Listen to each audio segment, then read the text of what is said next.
Projekti më i madh transnacional i infrastrukturës në botë, një element kyç i politikës jashtme të Kinës, është kthyer në një problem për 10 vende, kryesisht në zhvillim. Ekonomitë më vulnerabël të botës janë tashmë me pistoletën te koka pasi qeveria e Kinës po u kërkon të kthejnë shumat pa imagjinueshme parash nga kreditë që u han dhënë kryesisht në kuadër të politikës një brez një rrugë apo siç njihet ndryshe brez dhe rrugë. Rezultatet vijnë pasi analizat e Institutit Australian Lowy, që është një organizatë kërkimore për politikën e jashtme, e botuar te The Guardian. Sipas kësaj analize, gjatë vitit 2025, rreth 75 vende më të varfra përballen me një borxh rekord prej 22 miliard dollar amerikan ndaj Kinës. Aktualisht dhe madje edhe gjatë dekadës së ardhshme, Kina do të jetë më shumë një mbledhse borxhesh se sa një udhënës në botën në zhvillim, thon autorët e analizës. Huamarrja e Kinës ka rënë pikërisht tani që nevojitej më shumë dhe nuk po gjeneron flukse të mëdha financiare neto në një kohë që vendet janë në stres të rënd ekonomik, thekson raporti. Për më tepër presioni për të shlyer këto borxhe po e bën edhe më të vështirë për këto vende financimin e shëndetësisë dhe arsimit, si dhe zbutjen e ndryshimeve klimatike. Me 240 miliard dollar investime gjatë periudhës 2008-2021, Kina kërkoi të shpëtonte iniciativën Një brez një rrugë, e njohur edhe si rruga e mëndafshit. Iniciativa Një brez një rrugë është një strategji globale e zhvillimit të infrastrukturës e miratuar nga qeveria kineze në vitin 2013, duke investuar në vende dhe organizata ndërkombëtare. Konsiderohet si një pjesë themelore e politikës së jashtme të Xi Jinping. Iniciativa u përfshi në Kushtetutën e Republikës Popullore të Kinës në vitin 2017. Qeveria kineze e quan iniciativën një përpjekje për të forcuar kohezionin rajonal për një të ardhme më të ndritur.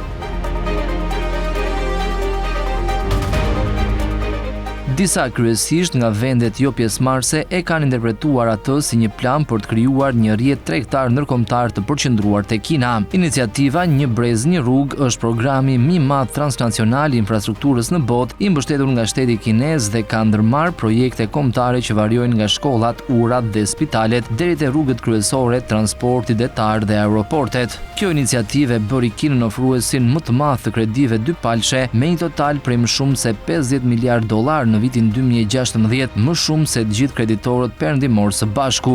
Projekti u përqendrua kryesisht në vendet në zhvillim, ku qeveritë kishin vështirësi në aksesin në investime private ose publike. Megjithatë, kjo praktikë ka ngritur shqetësime në lidhje me ndikimin dhe kontrollin e Kinës dhe ka nxitur akuza se Pekini është përpjekur t'i futë në krack shtetet përfituese me borxhe jo performuese. Muajin e kaluar, një analizë tjetër nga Instituti Lowy zbuloi se Laosi tani është i bllokuar në një krizë të rënd borxhi, pjesërisht për shkak të investimeve të tepërta në sektorin vendas të energjisë, të financuara kryesisht nga Kina. Në anën tjetër, qeveria kineze ka publikuar pak të dhëna mbi programin Një brez një rrugë dhe Instituti Lowy tha se vlerësimet e saj, bazuar në dhënat e Bankës Botërore, ka të ngjarë të kenë nënvlerësuar shkallën e plotë të huamarrjes nga Kina. Në vitin 2021, Data vlerësoi se Kina mbante një borxh të fshehur prej rreth 385 miliard dollar. Sipas një studimi nga kërkuesit e Bankës Botërore, shkollës Harvard Kennedy, Data dhe Institutit Kehl për ekonominë globale, të botuar në vitin 2023, pothuajse 80% e kredive të shpëtimit u dhanë midis viteve 2016 dhe 2021, kryesisht ndaj vendeve me të ardhura të mesme si Argjentina, Mongolia dhe Pakistani. Kina ka dhënë hua qindra miliarda dollar për ndërtuar infrastrukturën në vendet në zhvillim, por udhënia ka rënë që nga viti 2016 pasi shumë projekte nuk kanë përmbushur afatet. Sipas ish kryeekonomiste së Bankës Botërore Carmen Reinhardt, që është edhe një prej autoreve të studimit, ajo që Pekini kërkon në fundit është të shpëtojë bankat e saj. Kjo është arsyeja pse po vazhdon me këtë kreditim, i cili është shumë i rrezikshëm. Kreditë kineze për vendet që përballen me probleme borxhi u rritën nga më pak se 5% e portofolit të udhënies jashtë vendit në vitin 2010 në 60% në vitin 2022, sipas studimit më sipër. Argjentina mori pjesën më të madhe, rreth 112 miliard dollar, e ndjekur nga Pakistani me 48.5 miliard dhe Egjipti me 15.6 miliard dollar. 9 vendet të tjera morën më pak se 1 miliard dollar. Pekini gjithashtu nuk ofron ndihmë për shpëtimin e huamarrësve si pjesë e iniciativës Një brez një rrugë që kanë qenë në rrezik. Përfituesit e mëdhenj të financimit, një brez një rrugë, të cilët përfaqësojnë rrezik të konsiderueshëm në bilancet e bankave kineze, kanë më shumë shanse të marrin ndihmë emergjente. Prandaj opinioni i gjerë beson se në thelb Pekini po përpiqet të shpëtojë bankat e veta. Kjo është arsyeja pse është futur në biznesin e rrezikshëm të udhënies ndërkombëtare të shpëtimit, tha Carmen Reinhardt, profesoresh në shkollën Harvard Kennedy dhe ish ekonomiste kryesore në Bankën Botërore. Qeveria e Kinës ka mohuar akuzat se po krijon qëllimisht kurthe borxhi. Edhe vendet përfituese argumentojnë se Kina ka qenë një partnere më e besueshme, duke ofruar kredi të rëndësishme kur të tjerët refuzuan. Megjithatë, në raportin e Institutit Lowy thuhet se borxhi rekordi detyrueshëm ndaj Kinës mund të përdoret për ndikim politik, duke vënë në dukje se kjo vjen në mes të shkurtimeve të mëdha të ndihmës së huaj nga administrata e Trump. Analiza përmend gjithashtu kredi të reja në shkallë të gjerë që janë dhënë Hondurasit, Nicaraguas, Ishujve Solomon, Burkina Fasos dhe Republikës Dominikane, të gjitha brenda 18 muajve nga koha kur këto vende zhvendosën njojën diplomatike nga Tajvani në Pekin. Gjithashtu Kina vazhdon të financojë disa partnerë strategjik si Pakistani, Kazakistani, Laosi dhe Mongolia, si dhe vende që prodhojnë minerale dhe metale kritike si Argentina, Brazili dhe Indonezia. Por situata e krijuar me borxhe dhe këtyre vendeve e ka vënë Kinën në vështirësi që ndahet mes presionit diplomatik për të ristrukturuar borxhin e paqëndrueshëm në vendet e cënueshme dhe presionit të brendshëm për të mbledhur kredit për shkak të ngadalësimit ekonomik të vetë Kinës.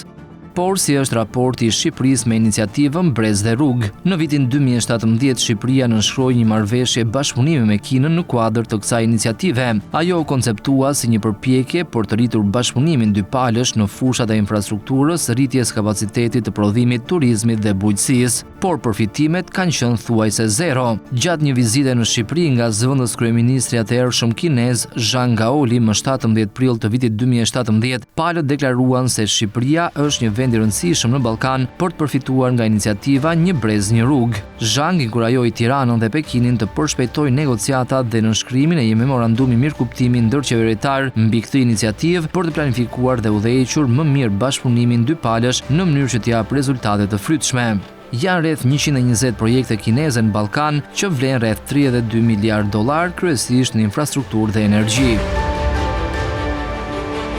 Ndërkohë që janë rreth 120 projekte të lidhura me Kinën me një vlerë gati $32 miliardë në Ballkan, shumica e cilave janë në sektorët e infrastrukturës dhe energjisë, Shqipëria është shmangur kryesisht nga grumbullimi i borxhit të madh kinez në këmbim të zhvillimit. Një nga shembujt e rritjes së borxhit kinez në Ballkan është Mali i Zi. Një autostradë prej $1 miliard e financuar nga nisma Brez dhe Rrugë dështoi në studimet e shumta të fizibilitetit dhe u bllokua nga vonesat. 41 kilometrat e parë të autostradës prej 163 kilometra u hapën në korrik të vitit 2022. Dikur u cilësua nga Kina si një projekt historik në vitin 2014, por autostrada është kthyer në një histori paralajmëruese që bashkon rreziqet e ndërtimit me cilësi të dobët dhe praktikat e udhënies së shpejtë me shqetësimet endemike për korrupsion lokal. Edhe Maqedonia e Veriut pati një përvojë të ngjashme jo të këndshme me kredite marra nga Exim Bank e Kinës për ndërtimin e autostradave. Gati 9 vjet që nga fillimi i punimeve, autostrada kryesore Kërçov-Ohër nuk është përfunduar ende. Ndërkohë Kina, si pjesë e projekteve Një brez një rrugë, ndërhyn gjithashtu në sektorin hekurëdhor të Maqedonisë së Veriut. Sidoqoftë në lidhje me Shqipërinë, Kina nuk ka arritur shumë në këtë drejtim. Sipas China Index, një iniciativë Double Think Lab, një organizatë tajvaneze shoqërisë civile, Shqipëria është një nga vendet më pak ndikuara nga Kina në listën prej 82 vendesh të anketuara. Prania e Pekinit zyrtar në Shqipëri është e përqendruar kryesisht në media dhe në tregti.